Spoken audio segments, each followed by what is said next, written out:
Locked On Podcast Network, your team every day.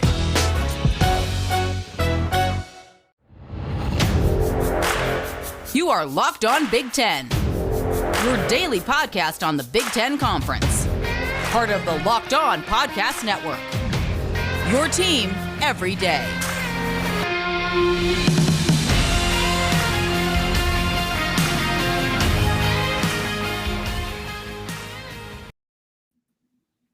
The penultimate stop of the spring football tour, and today the focus is the Purdue Boilermakers, and the stop is West Lafayette, Indiana. Hello, everybody, and welcome to the Locked On Big Ten podcast, a part of the Locked On Podcast Network. I'm your host, Ben Stevens. It is Thursday, April 22nd, and today's episode is brought to you by RockAuto.com. Amazing selection, reliably low prices, the second-to-last stop on the spring football tour on the virtual bus. Of course, we got to start it off with a jingle. All the parts your car will ever need, Rock Auto. Visit rockauto.com and tell them the Locked On Podcast Network sent you. And joining us as our tour guide today in West Lafayette, Indiana, is a guy who lives and works in Lafayette, Indiana. It is J.D. Arland, a sports anchor and reporter at WLFI right there in West Lafayette, who has been covering Purdue throughout the NCAA tournament when it came to men's basketball, through the NCAA tournament when it came to volleyball, and also some glimpses of Purdue during the spring practice season. So, JD, a pleasure to have you back on the podcast once again. You've heard me sing many a times. I'm glad that you're now comfortable with it as we here on the virtual bus on the spring football tour. Ben, you're getting better. The pipes are improving, much like sports here in West Lafayette. The pipes are improving, so happy to be on the show. The snow is melting. It snowed yesterday here in West Lafayette. And I saw. As you see in the window behind me, it is sunny. It feels like spring, and I'm ready to get back to covering football, and I'm sure our fans are ready to get back to Ross-Ade Stadium. So absolutely great to start the spring here. That's how it always feels when you get into these spring workouts. Purdue has been done with spring practice for a very long time. They ended on March 19th. They completed all 15 of their practices throughout the spring session. So, JD, you said that you weren't able to see a lot of what happened in West Lafayette for spring practice, but what did you make of what you heard and all the reports coming out of spring ball? Well, Ben, the story of spring football for Purdue in West Lafayette is how to replace Rondale Moore. There's a lot of guys that are leaving for the draft that have been integral parts of this Purdue team, be it Derek Barnes, be it Rondale Moore, Lorenzo Neal, all guys that are expected to be on an NFL roster. And now it's kind of playing the catch-up game of, okay, well, how are you going to fill that role? And to be honest with you, Ben, I don't think that they are. I don't think that they have a role like they're trying to replace Rondale Moore, and they're trying to create their own unique identity around the pieces that they have. And right now, it's a matter of who's going to fill that wide receiver position. You've got David Bell, who was an absolute stud last year. Purdue went 2-4, but look at this guy's stat sheet and tell me that he's not going to be a starter next year. You've got Milton Wright, and then you've got quite a few freshmen that are coming in to try to play this role of maybe not having the guy in the wide receiver position, but having a group of guys that each brings a unique talent. So that's kind of been the story of the spring. There was no spring football game. So, yeah, like you said, we didn't have cameras on the practice. All we've heard is from Zoom and from promotional videos from Purdue. So we don't exactly know what this team looks like right now. But I can tell you this, it'll be a lot different than a 2-4 2020 season for the Boilermakers this fall. Having David Bell as a back and a part of this team at that wide receiver position, in my mind, JD, one of the top 3 wide receivers we can expect to see in the Big Ten Conference. And that features an Ohio State team that is just chock full of number 1 wide receivers. But David Bell has that much talent. The question, I think, will be who is throwing David Bell and the other wide receivers that football. A quarterback battle throughout this spring and all of last year as well in 2020 between Jack Plummer and Aiden O'Connell. I know Aiden O'Connell was a little bit limited due to some injury concerns this spring. Do you think Jack Plummer did anything during spring ball to separate himself heading into the fall camp and summer workouts? Yes, I do. But let's not forget Michael Lamo, the freshman coming from New Jersey, 4-star recruit who's coming into this program, and Austin Burton, the transfer from UCLA. Those 4 guys are competing for this starting job. Jack Plummer, I think, is a more versatile mobile quarterback. He's got the wheels to escape the pocket. He's got a big arm on him. But there is no more classic Purdue quarterback than Aiden O'Connell. He's exactly the guy that you've seen for a very long time. He reminds me of a younger Kyle Orton.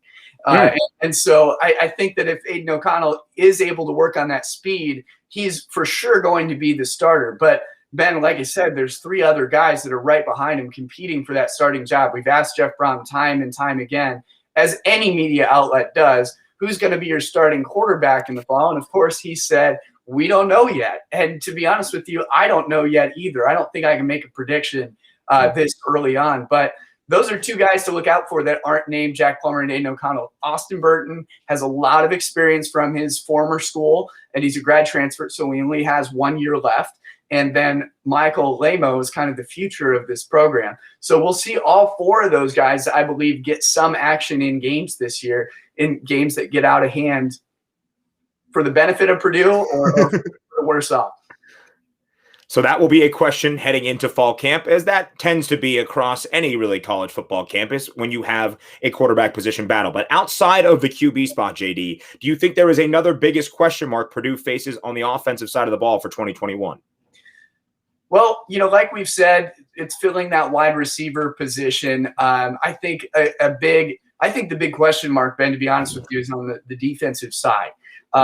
George Karlaftis is coming back from injury, returning to 100%. His brother, Yanni Karlaftis, who was an absolute stud at West Lafayette High School here in town, is now part of that roster. So I cannot wait to see the 2 Karlaftis brothers come back together on the football field. They won a state title together here in West Lafayette. Their quarterback is now the starter at James Madison University. But it's going to be the first time that we see the 2 Karlaftis brothers back on the football field together. And I think it would be a crying shame to not have them on the field at the same time, to just at least see what happens. They play off of each other so well.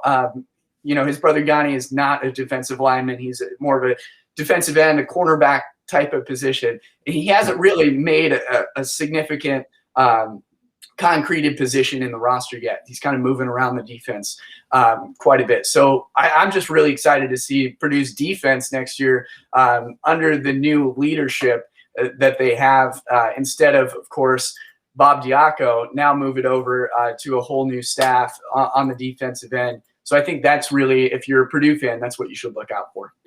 And that is why JD Arland is a pros pro, and one of my favorite guests to have on the Locked On Big Ten podcast, because he seamlessly transitions me into my next question. It is a new defensive coordinator for Purdue this year, the 3rd time in the past 3 seasons. This time it is Brad Lambert. Bye-bye, Bob Diaco. I think a very smart decision, by the way, Jeff Brohm. Bob Diaco, just a statement here, should not be a assistant coach or a defensive coordinator in college football for some time. But again, we're focusing on the new guy in town, Brad Lambert, the new defensive coordinator for Purdue. JD, from what you have heard from spring practice, is there anything fans can expect to see in the defensive scheme under Brad Lambert this year for Purdue's defensive unit? Well, obviously, it's the departure of Bob Diaco, but it's also the departure of Anthony Poindexter. Much like Micah Shrewsbury, he went to the We Are School in State College, Pennsylvania. And so Brad Lambert's still listed on the Purdue spring roster as co-defensive coordinator. There's no other person there quite yet. So I don't know if they're looking to fill that position before 2020, or Brad Lambert will be the guy and just be the only defensive coordinator that Purdue has. Obviously, he had a lot of success. He's never coached in the Big Ten before. He spent time in the SEC, spent time in the ACC, and then obviously he had a great stint at Marshall with the Herd. But I don't know how that translates into the Big Ten. You've got a lot more talent right out of the gate.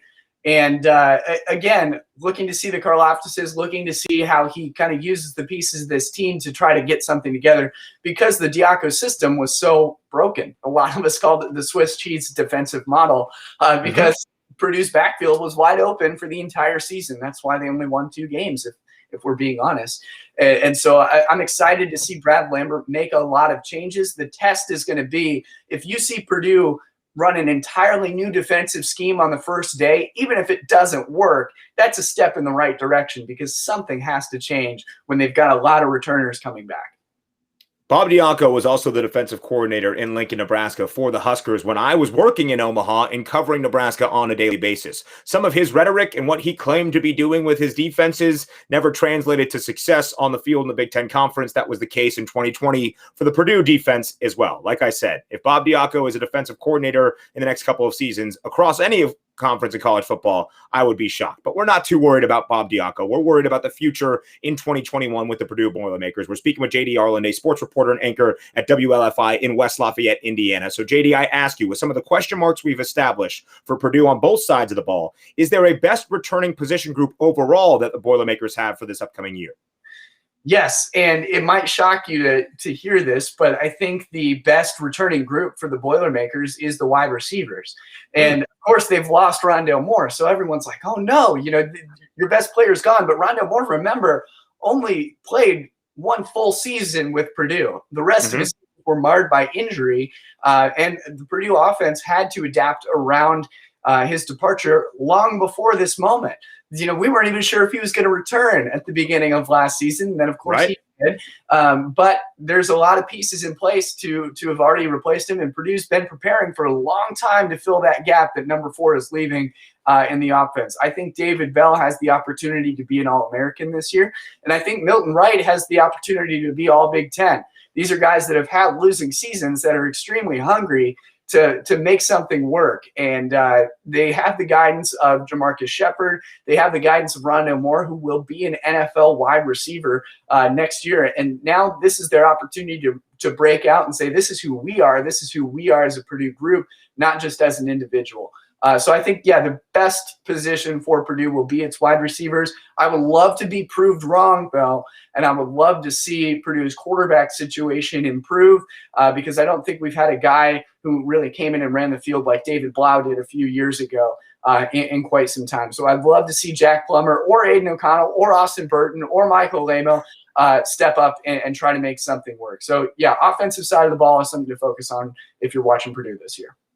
And that returning production also on the offensive front with that O-line coming back, possibly 4 or maybe even the entire 5 starters returning, and in the backfield alongside whoever the quarterback is, with both Xander Horvath, who's a huge running back, and King Daru back for a solid 1-2 punch there for the Purdue Boilermakers. Plenty of returning talent on the offensive side of the ball, and like JD mentioned, on that front for the defensive side of the ball for new DC Brad Lambert as well. So JD, this is now year number 5 under Jeff Brohm. A lot of time until we get to summer workouts and then fall camp and then the 2021 college football season. But in the first 2 years under Jeff Brohm, it was very successful. 2 bowl appearances in those first 2 years in West Lafayette. The last 2 losing records in both 2019 and 2020. In your mind, as you look ahead to 2021, what do you expect out of this Purdue team? Will it be more close to Jeff Brohm's first 2 years or the most recent 2 years in West Lafayette? Well, obviously, I hope that it's much like his first year. And I look ahead to the schedule in preparing this show, and I'm seeing big-time games that are going to get a lot of national attention. Notre Dame and Ohio State are the 2 that I have highlighted as probably the most important games of the year on Purdue's regular season. The commentator, interesting note, Ben, for that Notre Dame versus Purdue game will most likely be Drew Brees.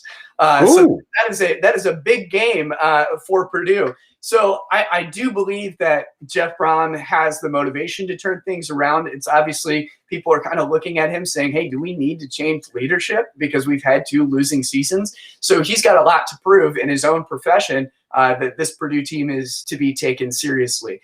Purdue's definitely going to have the opportunity to make a statement nationally with this schedule getting a lot of attention and a lot of coverage, playing teams that most likely will be ranked in the AP top 25. They'll have the platform. Now, will they have the follow-up? That's the real question. I think it's too early to tell, to be honest with you, if they're going to do well or not. That's going to be something that we're going to see after they're tested in their non-conference games with Oregon State and then UConn. If they're able to make some headway, win those 2 games, then I could accurately say, hey, I think this Purdue team is really to be taken seriously. We just haven't seen them battle tested in a long time. Obviously, the coronavirus pandemic and all of last year marred by injuries, we didn't see Purdue at full strength for quite some time. So I don't think you can accurately say, I'm going to make a solid prediction about this Purdue roster. It could really go either way, which is both great and terrifying. In 2020, we did not have the Old Oaken Bucket between Purdue and Indiana. That game is scheduled for the final week of the regular season this year in 2021 in the Big Ten season. That also scheduled to take place in West Lafayette, Indiana, which reminds me, JD Arland, that I have said to you, when that game is back on, I'm coming to the tailgate at the Arland House or outside Ross-Ade Stadium. Is that still on? Can we look forward to that for 2021? That will not be in the Arland House. That will be outside Ross-Ade Stadium. We are all fully vaccinated in my family. and they are looking forward to getting back out here. Absolutely. The Old Oak and Bucket game is such a Purdue classic, a Purdue tradition. I was glad to see the basketball teams able to take on one another. The volleyball squads were able to take on one another. Purdue baseball and softball are both playing IU this spring. So it's very good to see the rivalry kind of renewed. But, man, Tom Allen's group is good. I don't have to tell you that, Ben. The Big Ten East shining star is going to be Indiana. So I don't have a lot of high hopes for that game, to be honest with you, because, wow, the talent that is returning to that IU team demands to be taken seriously. They remind me of an SEC group. It's gonna be a good game. There's always a lot on the line, and you never know what happens in that game because Purdue can play way above its abilities when it's up against its rival Indiana. Last game at home, the regular season finale in West Lafayette. You never know what's going to happen come week 12 of the Big Ten football season. JD Arland, one bonus question for you. We have talked a lot about this man, Rondale Moore, and the NFL draft. The first round starts a week from today. Do you think Rondale Moore could be a first round selection, or if not, is he going day 2 in either the second or third rounds?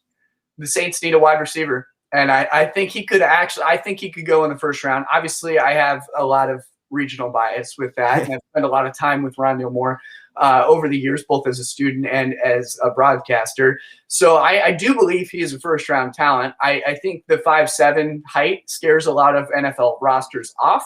And so that makes me think, the analytical side of me makes me think that he'll be taken high in the second round. But I do believe he's a first-round talent. I do believe we're going to see him in the NFL. He's definitely one to keep your eye on. You saw, 4.39 official 40-yard, unofficial 40-yard dash or something crazy like that. His vertical's huge. He got 26 reps at the bench. This is a guy that is going to make an impact in the NFL, and I'd love to see him taken high. And if it is going to be anybody, I think it's either going to be the Dolphins or the Saints.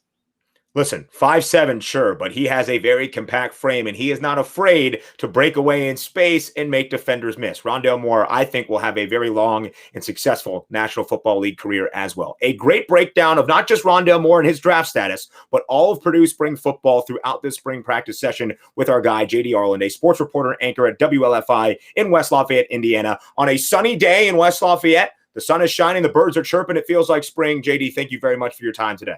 Ben, we'll see you at the Arland family tailgate. Thanks so much. I cannot wait.